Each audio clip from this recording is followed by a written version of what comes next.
So may karapatan ba tayo na magreklamo kapag may sira yung items natin sa halimbawa nagsangla tayo tapos sinubos natin yung alahas tapos may sira yung item. So case to case basis yan 'no. So dapat puwede kang magreklamo niyan kung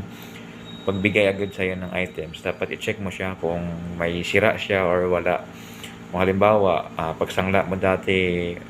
hindi ba naman putol yung items tapos pagtubos mo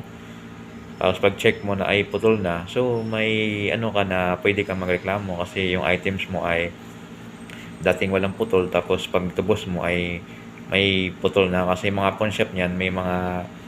ah, process din sila yan kung sakali talaga na sila ang nakaputol ay may mga option ka naman diyan kung pwede bang